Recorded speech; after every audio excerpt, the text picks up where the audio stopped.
Good morning, good afternoon, everyone. Thank you for being here. I'm Anthony Thomas, President-elect of Nomad and the Athletic Director at Francis Parker School here in San Diego. It's so good to be back with you again. Cannot believe in just 3 weeks' time we will all gather together in Nashville. We always look forward to that. Um, Today, we are going to engage in a really, what I feel is a really important topic. And if you're here, I would imagine that you feel this is just as important. And I will tell you, as you know, the entire Nomad family, we are about uplift. We are about support. We are about shining a light where there is darkness. And so we are so pleased today to be able to come together to have this conversation about developing a transformational athletic culture within your program. And I have to say that over the last year, I've really been diving in deep into this topic and trying to find ways to engage our coaches, our students, our school community around this issue of culture. And I came across an incredible book and an incredible person that we are so blessed to have with us today. And I would be remiss not to say, coming all the way from Ireland is JP Nerbun, and we're just so excited. JP, thank you for being here today. What we're going to cover today is sort of the 5 steps to develop a transformational athletic culture, developing a core ideology. Why do we exist? Share standards and systems. How do we do things here? Equip and educate coaches. How we are learning, coaching your coaches. How we are growing and building your team. How are we connecting and supporting each other? So JP, thank you so much for being here. If you will take some time, introduce yourself, and then we'll get started on this important conversation. So welcome everybody. Without further ado, I'm going to introduce JP Nerbun. Thanks to Anthony. And yeah, before we kind of get into things, just a little bit of background about myself. First off, I'm really grateful for this opportunity. And I'm also grateful just to be with some athletic directors that care about their coaches and care about, being intentional in what they're doing within their athletic department. I spent over 10 years coaching. I was coaching internationally in Ireland and Lithuania. Basketball is my sport, but I also ended up landing in Chattanooga, Tennessee, not too far from where you guys will be, I guess, next week. But I was coaching high school basketball there and teaching, English teacher, PE teacher. And, I spent a lot of years in coaching, long time in coaching. And initially you get into coaching, you think it's about the X's and O's or the skill development. And eventually you realize it's about people and about how you build relationships with those people and how you get those people to connect and work towards a common shared goal. But figuring that out, I feel like there's loads of stuff out there on X's and O's, but there's not a lot of stuff out there when it comes to the idea of culture and the people and how you get those people to work together. So I was definitely under equipped to be able to build an effective culture. And I had good cultures in my teams, and some years I had bad cultures. And I thought culture was just the roll of the dice. Sometimes you'd have a good one, sometimes you'd have a bad one. But it was really trying to be intentional in my coaching. So kind of hit rock bottom in coaching. Relationships weren't where I wanted them to be, and resistance. And, obviously you guys all know this. It's becoming more and more difficult in today's society and in today's culture to build those relationships, to challenge players, to hold them accountable. There's so many new issues that are popping up day to day. So eventually I kind of just hired a coach. I hired a guy to come in and help me build my culture, and found through that process that it actually started first with me. I had to become a better leader. And it was an incredible experience, life-changing experience. And I started writing about that in blogs just because I felt like I wanted other coaches to not just be able to maybe learn some of the tools that I was using, but I wanted people to realize they weren't alone in this struggle. And coaching can be very lonely. It can be very isolating. Though that writing led to, was doing the blogs, articles, and then led to a podcast and getting to interview some amazing people. And we're about 6 years into that podcast, and 6 years into what became a coaching business where I primarily work with coaches, coaching them on the culture and on the leadership, and published 2 books. Most recent one, Anthony just mentioned there. So just a little bit about background. And we're just in the last 2 years, we've started to work more with athletic directors because culture with a team is similar to culture within an athletic department. So, but we've got a lot of questions we're going to ask today. Some of these questions are to get you to self-reflect and maybe just start thinking about things that might be relevant to you building your athletic culture. Other things I just generally, honestly want to hear your, I'm very curious, your perspective, And so, because I think you have a lot to offer, this type of group that's already being really intentional. So I'm eager to learn from you all as well. So this first question, why do we exist? If you get a chance, you could just drop it in that box there. And I'm going to pull on maybe one or two people just to explain a little bit.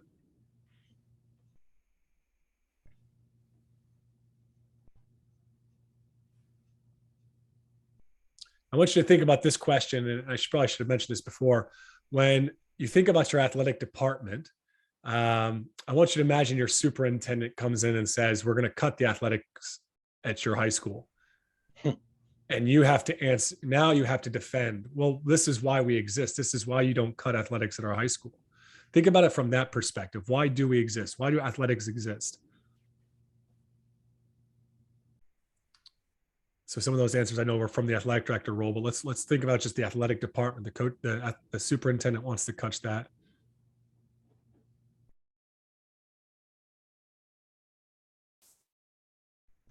Dwayne, would you elaborate more? You said to support this next generation of leaders with the experiences that are learned through sports. Hey, everybody. Dwayne Johnson, Port Angeles, Washington, up here about 85 miles west of Seattle. What that means to me is that we get to allow that student athlete to learn how to compete because we've been through this pandemic and what we're going to do coming out the other side. And that next generation of leadership is going to be hard. It's going to be difficult. And so that's been my focus the last 2 years of what's happening to those young student athletes. One of my roles is I work with a tribal leadership group. And during that pandemic, that first stream, we had 21 student athletes, or students, I should say, that weren't in middle school yet, that weren't in high school. They were remote learning and attempted some type of suicide. So that's been my piece of it, is to make sure that we have that opportunity for these kids. Thanks for sharing, Dwayne. And I appreciate everybody sharing. It's just really incredible to see all these things popping up in the chat box here. Nobody mentioned winning. Nobody mentioned bringing more profits to the school. Nobody mentioned even drawing and attracting people. It's all about the students in your building and about making an impact on them. And the answer to this question is really important. It relates to core ideology, which is something that I think every, Carlos, if you don't mind flipping the next slide there, core ideology is so important and essential, but it's also oftentimes very cliche. So when we think about core ideology, the first thing that might fit in that, and there's many different terms for this, but it's mission or purpose. So when you think about a mission, it answers the question of why do we exist. Carlos, you just keep flicking through here as we got a few bullet points that will pop up here. So mission is why do we exist? It's something you can do every day. We go down there to vision, when a school or an athletic department or even a team's vision is, what does success look like for us? So it's something that we're working towards and striving for. When it comes to values, oftentimes another important piece of core ideology, it's what's most important to us. And sometimes those are expressed in words, certain qualities and characteristics of, love, selflessness, patience, kindness, all these things. Other times it's expressed through principles, certain phrases, that are mantras that best embody a culture. And then lastly, I like to think as core ideology has standards. At the end of the day, you've defined some of the key behaviors that make your culture, your organization, your athletic program, your team that unique.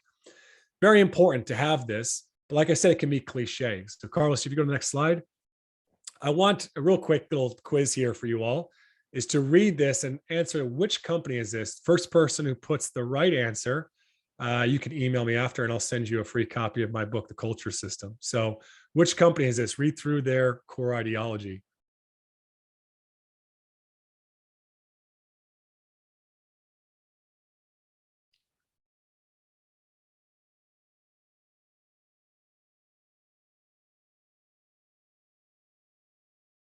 big company, worldwide company. You'd remember the name. Um, late 90s, early 2000s, a lot in the media, definitely in the early 2000s.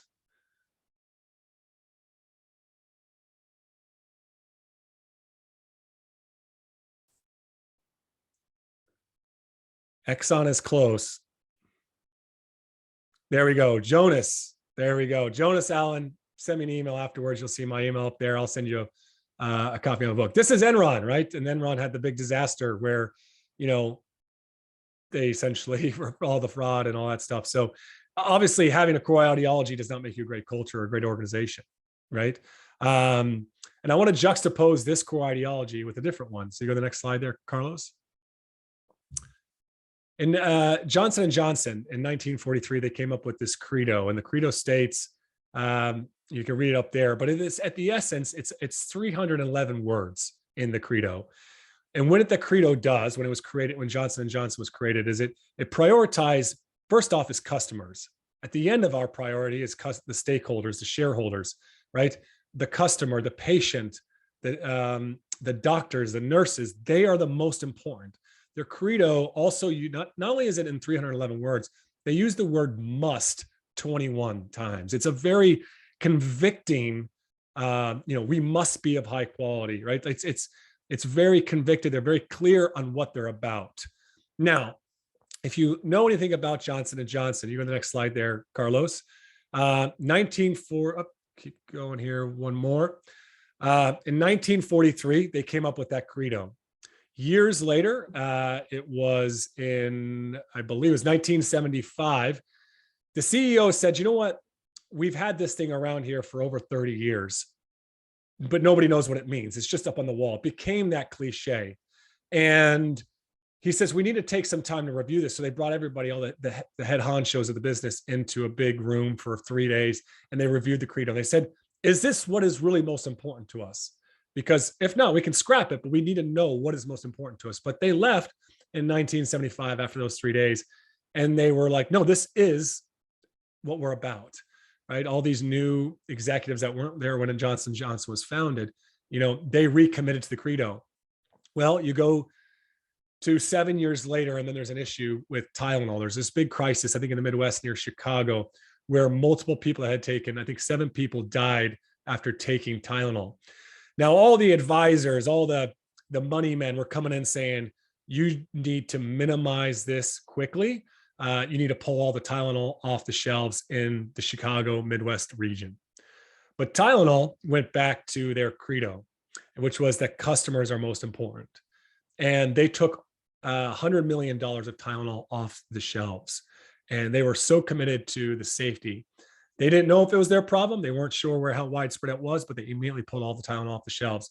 Tylenol's stock price would absolutely plummeted that day and over the preceding few weeks. But what happened was, it came out eventually that it wasn't actually Tylenol. It was stuff that had been laced in there, I think with arson, that had led to the deaths of these people.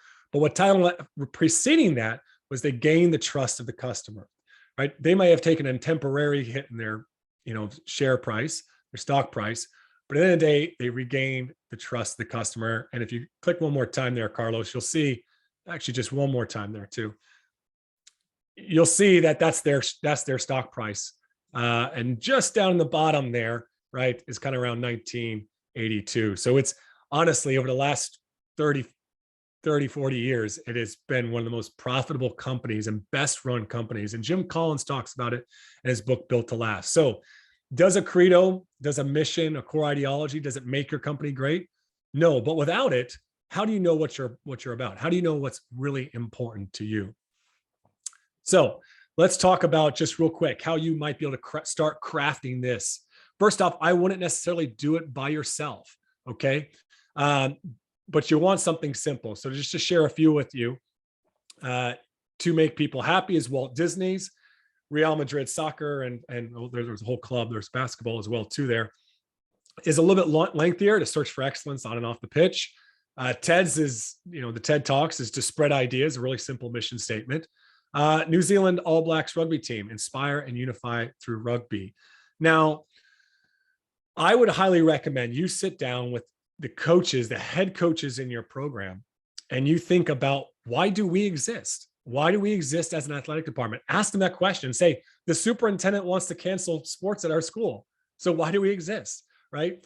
We have to defend. Well, this is the reason. This is something that we can do and start to live out every day. I recommend that it's 3 to 7 words. You can click a few more times there, Carlos. 3 to 7 words. I don't recommend it's obviously about winning. I like big and bold. That's oftentimes recommended. But and then the last piece is, can it be every day? Right? It can be every day. It's something you guys can live as a program. It's absolutely foundational to have this conversation. And just the conversation alone is so valuable, because it kind of re-energizes coaches.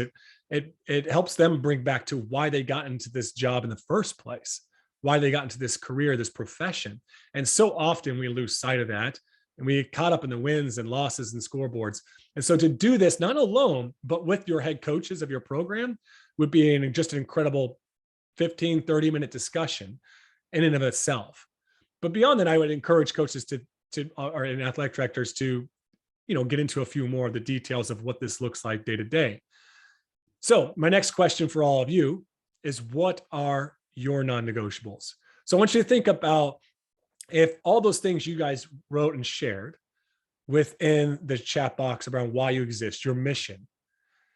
If a coach was living on mission, and if he was putting the development or the experience or whatever it is that you listed there as your mission, what would that look like in his behavior? What would be 3 clear expectations of their behavior that you would have for every coach in your program? So if you don't mind sharing those 3 behavioral standards.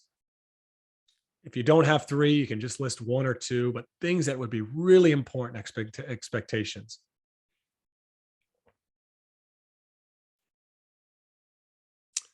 Susan, I'm going to call on you while other people are sharing here. Susan, you say integrity. How is integrity most demonstrated by a coach within your athletic department? Well, I think they have to be a person of integrity in order to impact kids and create positive relations built on trust. Okay. So that's that character piece at the end of the day, that they're a person of character. For sure, because I think honesty more than anything in the relationships is what builds your culture. Very good. I liked, there was fairness. I don't want to make a mistake of the name. Okulani, if I'm right there, you said fairness, and that's something that Anthony mentioned as well. Can you describe what fairness means within a sporting context? Yeah, sure. Fairness is making sure the coaches realize that it is not only a senior-itis type of thing, but it's more fairness throughout the entire program. Look at them as athletes, not grade level. Does that make sense? Yeah, absolutely. That's a great example there, that they're invested in every student's experience, K through 12 or whatever grade it starts at. Very good. And then James, you said honesty, punctuality, and competency. You want to elaborate just a little bit more about why those are so important? Yeah, sure. I think with honesty, I mean, building trust. I mean, we're looking at recognizing dignity, and a lot of that starts with honesty, with the relationship between the coach and the student athlete. Punctuality, one, because we're also trying to demonstrate some of the characteristics that we want our kids to be a part of. We treat our practice field and the competition field like the classroom. And competency. I mean, one of the other things is, we've got to be able to demonstrate the sport, the activity, the skill set better than they can. With today's student, they're coming from clubs that are high level clubs that are traveling all over the country. And high school is kind of losing out on our with coaching staff. So we're definitely trying to demonstrate something, because as we've developed our credo, our students were a major part of that, and their top goal was mastery of skill. And that speaks to what kids in Manavistics research, what makes sports fun. Fun is the number one reason people play sports, kids play sports, but what makes it fun? And in the top 3 across every board was the sense of improvement, So that's really interesting that you shared that there. That's great. Now you can go to the next slide there, Carlos. Little activity you could do with these coaches following your mission. Now, some of the words that we're using, integrity, empathy, they could be your core values. They could be these core values that guide the behaviors. They may not be your core values, but they just might be really important things that you want to see coaches demonstrate. And my encouragement is you could do a simple grid like this across a whiteboard, but just to think about, okay, integrity, but what does that look like? What is that? Where does it, and what does it not look like? And sometimes you have to start from what it doesn't look like. When you look across at the other team and their coach, or you hear about things in the media, or you common coaching behaviors, right? You're trying to really uncover these behaviors and get them out there on the board in this discussion. And the same with athletes. What are the things that we want to hold every athlete to, regardless of the team that they or sport they play for? What do we want to hold them to when it comes to those behaviors? What's totally unacceptable? Remember that word must, right? The credo of Johnson & Johnson, it didn't have just, okay, these are the most important people. It's, we must be committed to these things. They were non-negotiables. They were things that we weren't going to negotiate on. You might negotiate on different things and different initiatives within your athletic programs, social media, redoing athletic fields, where you should, hiring of coaches. But at the end of the day, you have to decide on some absolute core values and what those look like in action. So Carlos, if you'll flick through here, this is when you're coming up with, and you get all these behaviors on the board, you're really looking to identify what we call the standards, right? So standards that are relevant to the challenges and issues that you face within your school, right? It doesn't make any sense to have something that's not an issue, or it's not something that's relevant. You want something that's specific enough that people will say, okay, that's what it looks like, or that's what it doesn't look like. Next is observable. So do we can see it, we know if it's being met or not. Controllable, okay? It can't be obviously a standard of championships, right? Well, that's not always within our control, but we could say championship behavior, and we could talk about what that looks like. I like sticky. I like things that are, phrases that people can remember. There's a school, St. Peter in Minnesota, that has it started with the basketball coach, and now it's a universal across the athletic department. It's we clean up everywhere, right? And what does that mean? That means even when they're on the road, players not only clean up their bench, but they go into the stands and they help, the custodians to actually clean the gym, the stands, the arena, wherever they're playing at, right? It's become this cultural standard. And what it does is it says we're different here at St. Peter High School.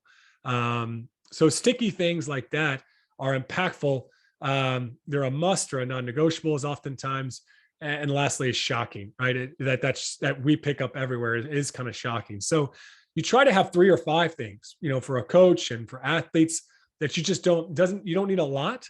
You just want a few things that are, when you're on track, when you're living by your values, when you're living on mission. Now we'll go into our next question here. And I'm curious, and this is one where I'm just really curious to get, some ideas, and we'll pull on, 3, 4 different things that you see your coaches doing when it comes to building their team's culture. So please just kind of share, brief, quick synopsis. And then when I call on you, if you can take, 15 to 30 seconds to kind of explain what is it that coaches are doing well in being intentional in when it comes to building their team's culture. So what's some of the best things that you've seen coaches in your building doing? And this could be a certain team building activity, a team retreat. You can see the way that they're disciplining, the way that they're connecting with parents, the way that they're building relationships.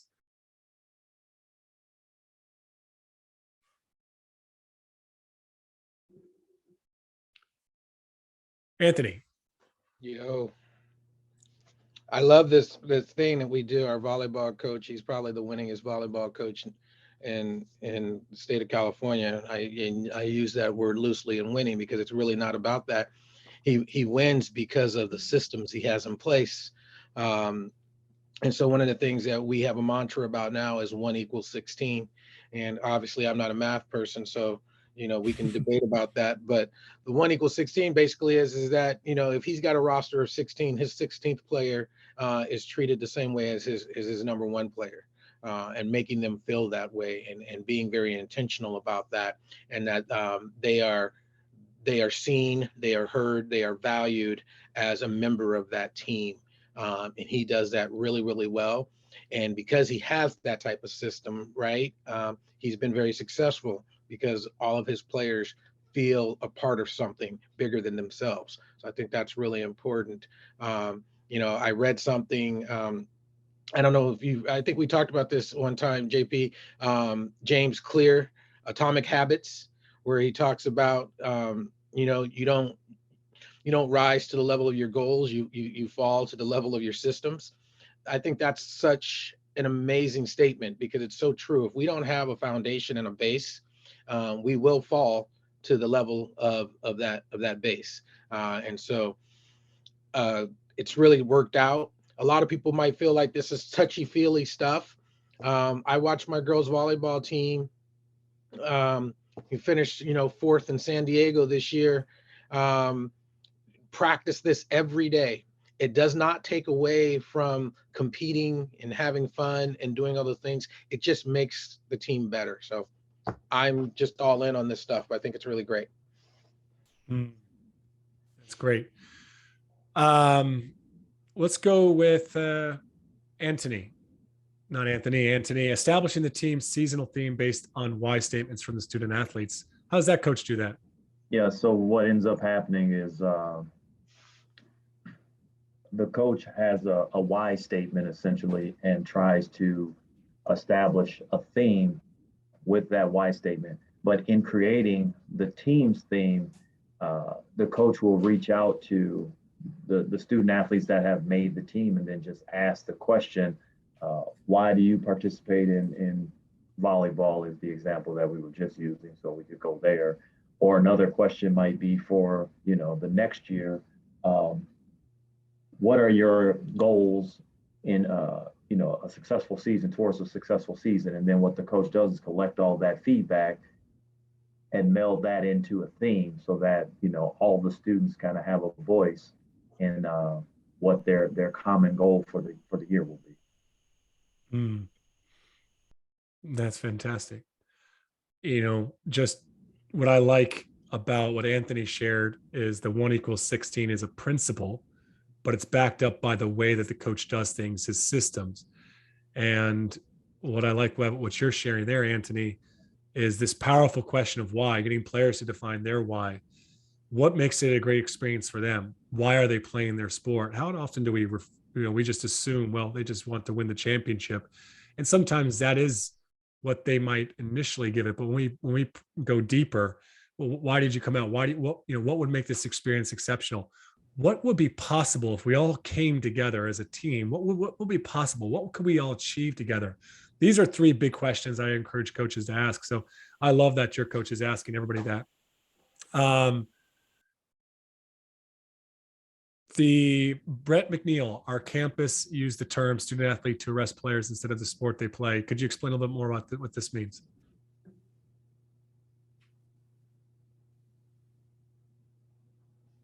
Sure. In our campus, a lot of times if there's issues going on in the building, and I've seen this in other buildings where teachers or administrators always saying, get that football player, or those baseball players are so-and-so and so-and-so. So you pigeonhole our athletes into dumb jocks, which is a stereotype. And so over the years, we've changed those terms to student athletes so that we're focusing on the student, right? So everyone's a student before they're an athlete. So if something's going on, we address those students as students, and then we put the focus on their academics versus their athleticism. And every now and then I can hear teachers might make a mistake and the students themselves are correcting. No, I'm a student athlete. Don't be calling me no basketball player. I'm a student athlete. And so that has helped improve our academic success as well as our athletic success. There's a major cultural change in our community. I love that intentionality of language. That's awesome. I don't think we do that enough. JP, I'm can here I give taking notes. Yeah, go ahead, JP, can I Anthony. give another example of that? Because I think Brett does an amazing job up there in Minneapolis. We use the same thing. I remind sometimes our administration that I have an athletic faculty. I don't have just coaches. I try to equate our coaching staff to our teaching faculty. So we call them, when we're describing the group, as the athletic faculty. Love that. I'm going to say the name again, and I'm sorry. Please correct me if I'm saying it wrong. Hokulani. You have something there around the Hawaiian cultural learning. So please correct me if I'm getting your name wrong. And then secondly, tell us about that. It's okay. It's okay. You're doing fine. Okay. What we do here at Kamehameha, and it's been a process for the last, I want to say 12 or 16 years. The coaches have to teach our Hawaiian culture to our kids because the generations has changed, and our kids here at Kamehameha need to understand that our princess has built an education program where our kids, due to their parents' income, is how they pay the tuition. So meaning 1% of our princess's will, is the revenue that comes in for tuition. So most of it is doing for our land. So like a lot of kids, and I've been doing it lately with our teams, is you have to respect her, learn the culture, be proud of it, and similar to the American Native American Indians, it's bringing them together to understand that we are able to move forward, and get educated. And it's not about the sport. The winning comes, is just learning who they are as people to provide other entities, nationwide. And that's where we are with our Hawaiian culture, is to make sure, because nowadays our kids, they don't understand it. They take advantage and stuff like that. So we have to reiterate where we come from, who we are, and how we can make a difference, in life. Mm-hmm. Mm-hmm.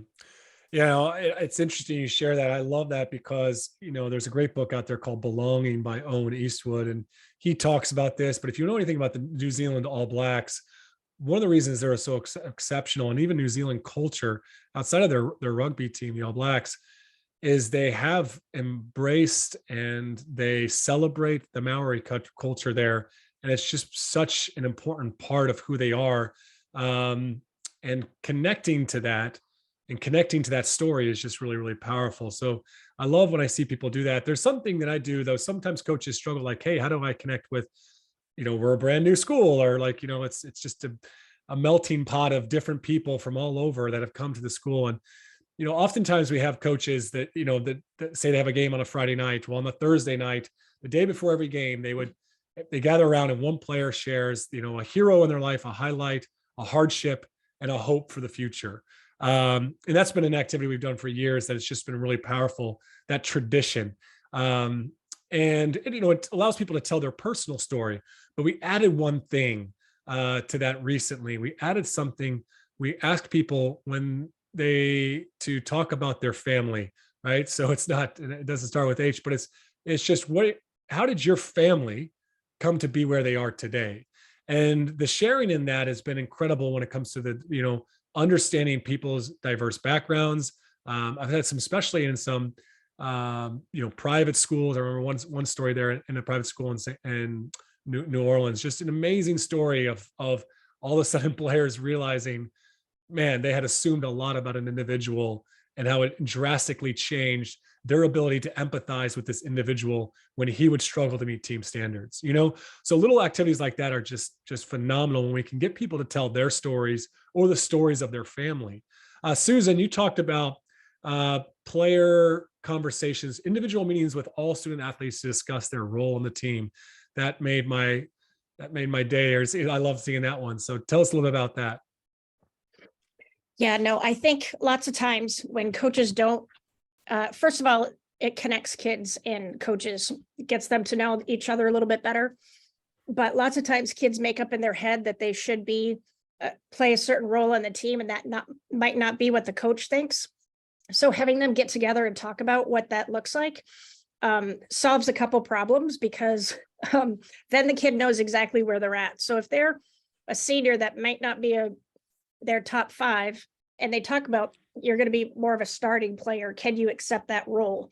I think you're going to have fewer conflicts down the road, so that everybody knows what their role is. And coaches, I tell our coaches, don't tell them anything that you can't follow through on. So if they ask you how they can get on the court, then you need to tell them those things. And then if they do and meet your expectations, then you need to reward them with that effort.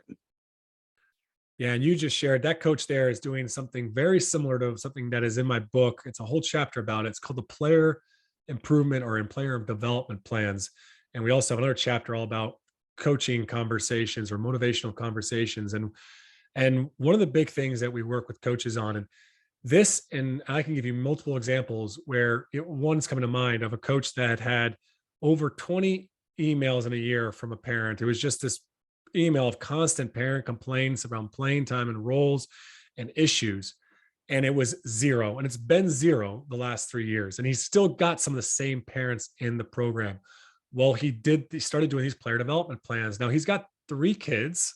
Okay. He teaches 6 classes, and he has 2 part-time assistant coaches, but he had a varsity roster in basketball of 12 players. And what they did is they sat down and created a document for each player. They asked those players, what's your goals? What are your aspirations? Life, basketball, whatever, school. Secondly, where are you? So where do you want to go? Where are you currently? What's your current reality? Thirdly, they asked them, what do you need to do to start to close the gap from where you are to where you really want to be in life, where you want to be in your school, where you want to be in basketball? And then they offered their own perspective on things they could do or areas they could grow. And they got commitments from those players. They talked about how they could support the player in that commitment. And they document that. They review this once a month. Now, it's not always the head coach. They rotate, but there's 12 players and there's 3 part-time assistants, right? So you can do the math. That's 4 each coach, right? As each month has 4 players. That's 1 player a week. They sit down and have a 10 to 15 minute intentional conversation. So that's the first thing they do. The second thing is when they finish that 10 to 15 minute conversation, they text the parent. They say, just had a conversation with your son. Sometimes they share the player improvement plan. Sometimes they don't. They let the player decide if they want to share that or not. But they just say, thank you, or a message like, thank you for allowing me to coach your son. Had an incredible conversation with them. He's got big goals, big dreams, right? We got a plan moving forward. We're going to be continuing to support him in that. I know he's struggling with his role, or I know he's been struggling with his play lately. And, but it's just a quick little message, don't ever hesitate to reach out if you need anything. That's the follow-up right there. So the player improvement plan, you're having consistent conversations, but then you're also seeing the parent, not as an obstacle, but as something that you're working with. If we truly want to impact our athletes' lives, if we want to transform lives, how can we not work with the number one stakeholder in that athlete, that individual's life?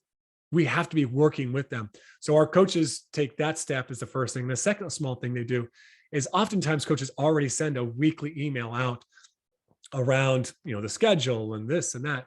We try to encourage them to celebrate their core values at the top of that email. So if you picked core values for a team of selfless, competitive, and resilient, you're celebrating certain behaviors or individuals that demonstrated that each week. And they're talking about the culture. What are we doing this week with our athletes to work on the culture? We've got another round of one-on-ones, or, just constantly giving insight into what you're working on with the athletes, not just on the court or on the field or, on the ice, but actually what are you working with them to grow as people?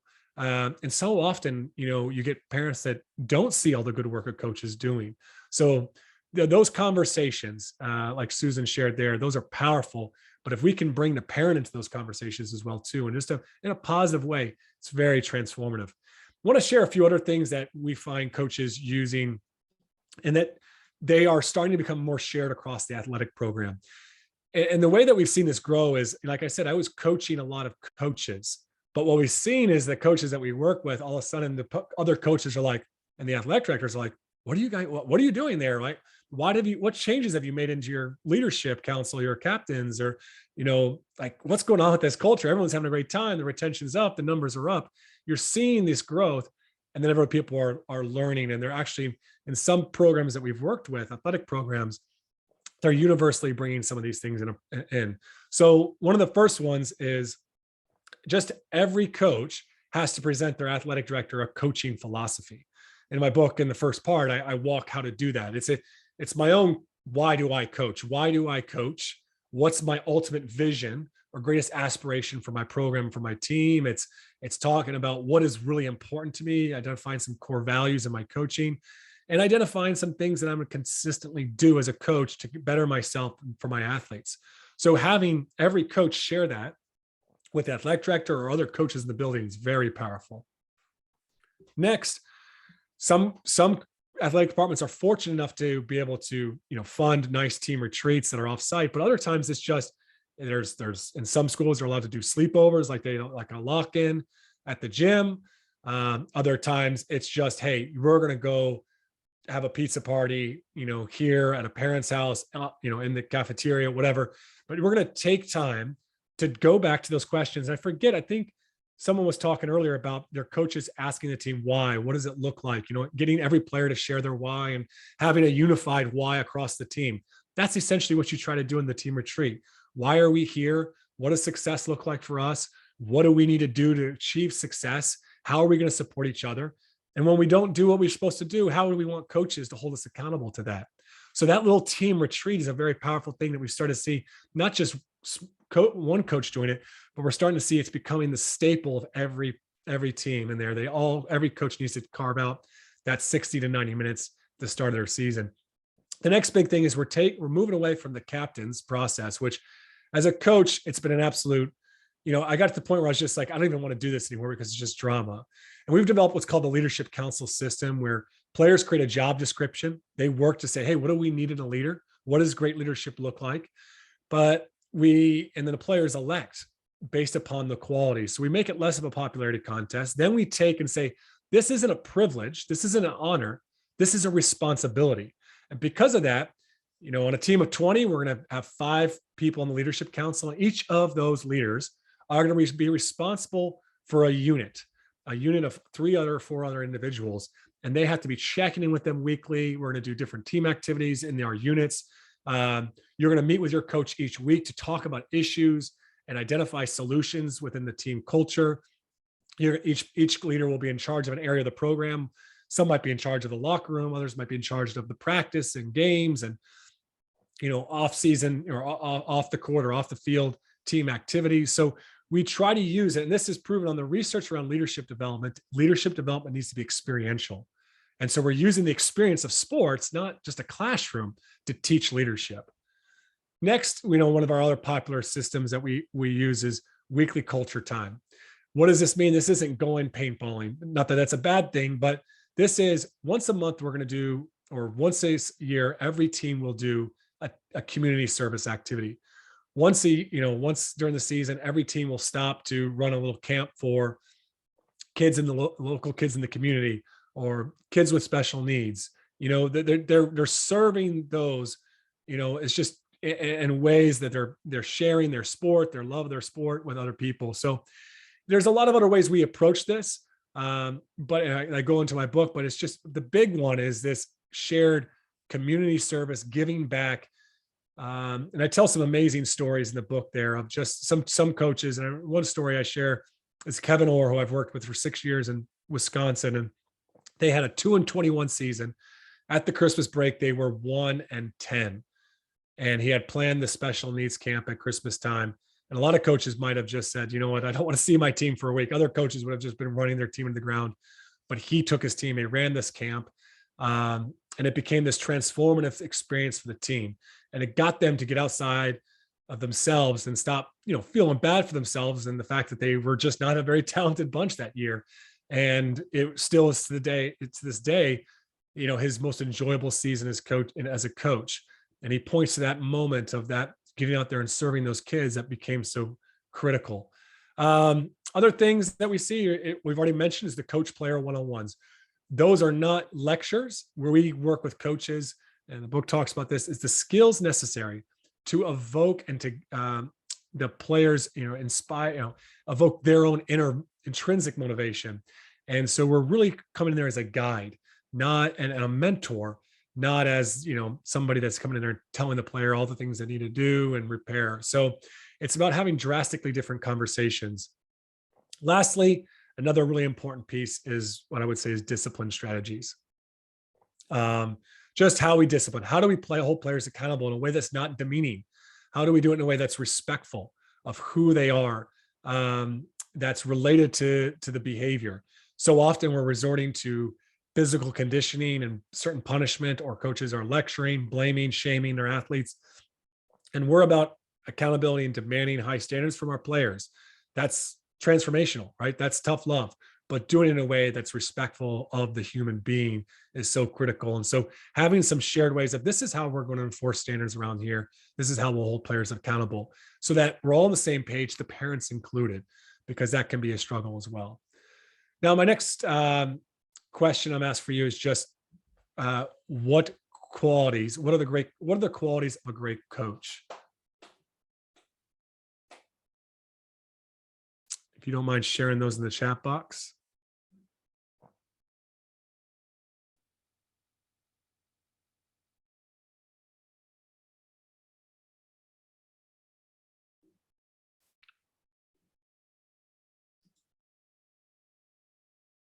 What are the qualities of a great coach? Just share 3, 2, 3, 1. Let's get some of those down there.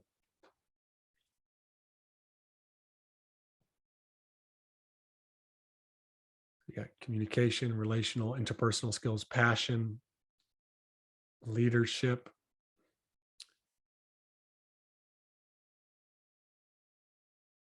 willing to share with other coaches, a good communicator, honest, love for sports, love for their kids, vision, vulnerable.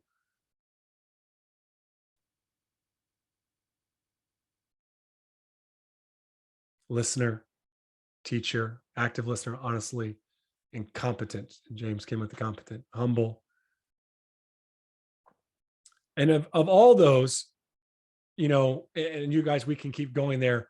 None of these are related to the X's and O's, except maybe one, which was competent. I think every coach does need to have competency.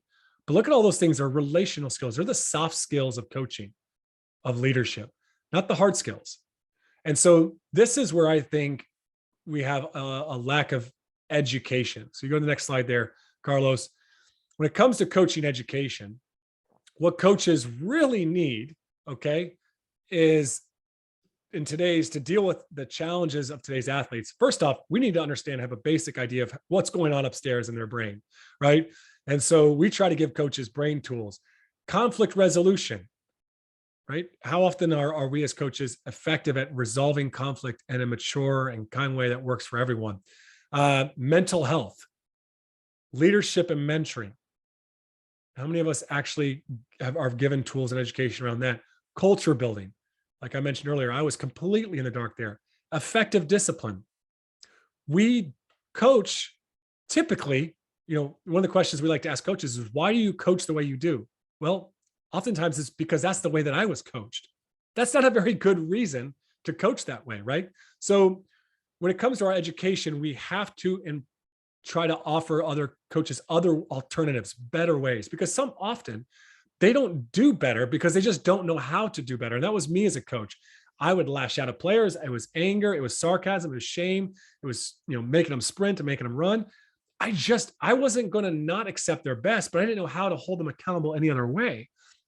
And so some ways that we see coaches, athletic directors encourage coach education is, first off, through book studies. Is just every summer, let's get a book for the staff. Let's try to read, let's have a discussion, or let's grab, let's go a chapter each week, and we can go grab lunch in the cafeteria and just talk about it. There's obviously opportunities like these for workshops. We've seen coaches, it's very difficult when you have so many offsite, but we've seen some people be able to pull off a coach retreat For those that can't do coach retreats, there's online courses or certifications. But I think this is something that is, how are we educating our coaches? How are we equipping them? And that leads us to this last question that I'm just going to ask here rhetorically, because we were having so many good ideas that you were sharing. But it's just, this last question is, how are you developing, or how do coaches learn and grow in your program? And I'd be curious if we had more time to really dive into this, because I'd say you guys have some great stuff there. But this is something where I remember we started working with an athletic director 2 years ago, and he said, he was a new athletic director, and he said, I really, the district has this form I have to go through. It's a 2-page evaluation of all my coaches. He's like, I don't know anything about volleyball. How am I supposed to evaluate this person on their competency? And so what I really encourage athletic directors to do, and this is something that I think every one of you could do that your coaches would appreciate, is to sit down at the start of the year and have a conversation. So you go to the next slide there, Carlos. And I'll leave you guys with this here. It's not a conversation to say, hey, here's my expectations, and if you don't meet these, you're gone or whatever.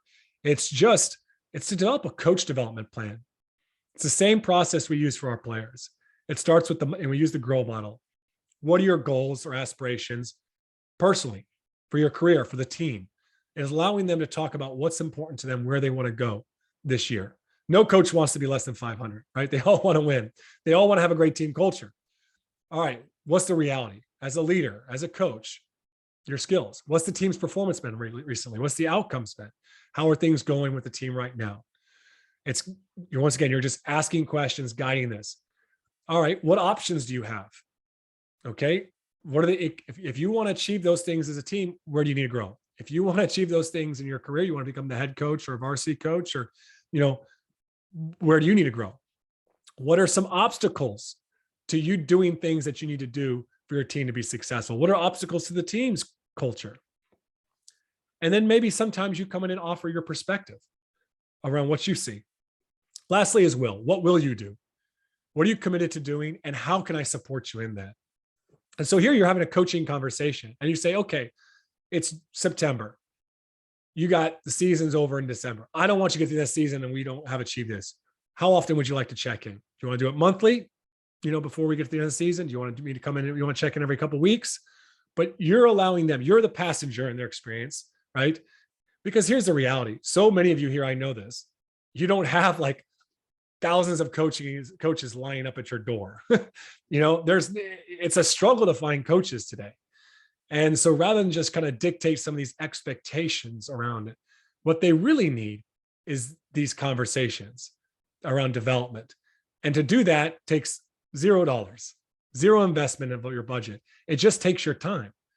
And I know that all the coaches I work with would love a conversation with their athletic director in that way. So I wanted to share that last one with you. We're not going to get to this other slide around developing the staff culture, but so we can kind of skip through the end here just because of time.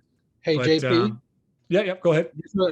We do have maybe 5 or 10 more minutes, and folks will log off as they go. But I do want to share one thing with you and with those who are here around what you're talking about right now, is that I just had my winter coaches symposium, right? It's my basketball, rugby, soccer, girls water polo coaches.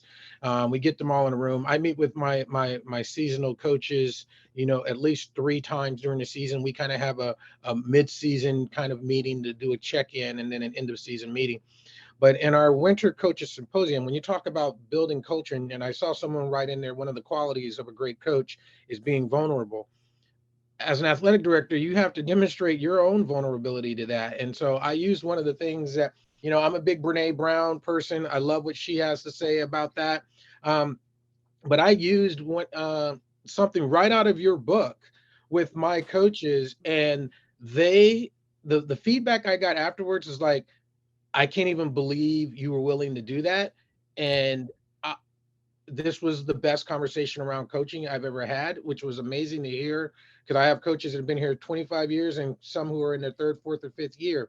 But I basically, as they were sitting around a table, I got into the center of the room with them, and ask them myself personally, what is my weakness as an athletic director? What are my weaknesses as an athletic director? I was being very vulnerable. I was really afraid what they might have to say. And there was quiet in the room for a while. And I said, listen, I'm trying to be the best that I can be. I want you to be the best you can be. You have to ask this question to your kids like I'm asking you now. So feel free. And a couple of people gave me some really good feedback that I needed to hear. So being vulnerable as an athletic director and modeling that and getting your coaches then to go and stand in front of their teams and ask their teams what they perceive as their coach's weakness is a really powerful thing. And it's a way to start, which one of the questions we were going to talk about is how to develop your staff culture, is to get people talking around these things. I share a quick story with everybody here, just really briefly, around your role as an athletic director. When I was in Chattanooga, Tennessee, the athletic director position was open, and many people were asking me, would you take it? Would you do this? And I said, no way. Why would I want a job where my role is to just deal with parent complaints and stock the concession stand? Because that's all I ever seen my athletic director do. And I got into what I was doing because I went on a journey as a coach, and man, it reignited my passion for coaching. I was just working actually on a call earlier today with a coach from Harvard in track and field, and just he was about to step out of the profession three months ago. And that's changed for him now because he's found new ways moving forward, and that's what I think. Often, there's a lot of grunt work that comes with an athletic director position. I get that, but the more we can do this, I think the more our coaches will stay, the more the fulfillment, the more they'll be on mission. And I think the more fulfillment we'll have in our jobs as not just directors of the athletic department, but also coach developers, because every one of you can be that. So if you're looking for some more tools and stuff to help you, at a minimum, the first thing I'd share is you can check out my podcast, the Coaching Culture podcast. Share an episode with your coaches. If you want to click there, Carlos, you can click through these things here. Just share with your coaches the episodes of the podcast that might be great conversation starters for things that they struggle with, challenges they face. You can scroll through there. As we just had, recently enough, Monty Williams from the Phoenix Suns on there. I got to go out and spend some time with him in Phoenix, and he's been a big fan of the book, The Culture System, as well. So, it's just, we have great guests on there. We got Joe Ehrman coming up next month from Inside Out Coaching. We just got phenomenal guests. We also got other topics, not just guest episodes, where we tackle the real issues that coaches face. There's the book that Anthony has spoken about, and it's on ebook, paperback, and Audible. We have an online training platform that's coming out in 2023, using much of the systems around the culture system and teaching it to all coaches. So got a lot of athletic programs that are eagerly looking to implement that within their athletic department. And then, if coaches are, we do have a few people on our coaching team that work with athletic directors and other coaches in one-on-one coaching. And we also do on-site workshops and retreats. But, like I said, just even diving into the podcast, I'd encourage you to do that, because I think that can just be great conversation starters for you and your athletic department. So that's what I've got. I can hang around here for a few more minutes if people do have questions and want to engage, but I'll hand it back to you, Anthony. Thank you, JP. And I'm so appreciative, JP. And I love the relationship that we are building. And you have single-handedly changed the way I do things with my athletic department. And it's made a huge difference. So I want to open it up for questions. You guys can all unmute yourself, ask JP anything. But before you do that, just want to remind you, upcoming Nomad events. Be on the lookout. We're finalizing our Nomad newsletter for the National Athletic Directors Conference in Nashville, the Nashville edition.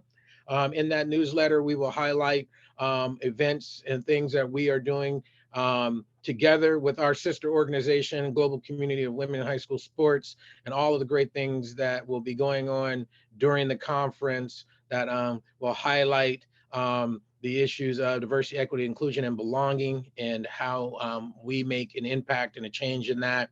Also working with the NIAAA DEI committee that our president is the chair of, the great Kevin G. Adams. So there's a lot coming up in the next 3 weeks. We're excited about it. So be on the lookout for the Nomad newsletter. But we'll take the next 5 minutes to answer any questions for anybody for JP. Go ahead and shoot it out. And Carlos, why don't you unpin us and get us all on the same screen?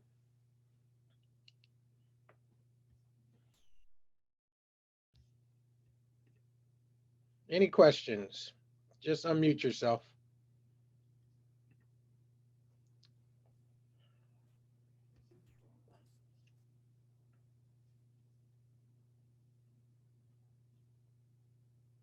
No, looks like JP, you answered everything everybody needed to know. Or put everybody to sleep. One or the other.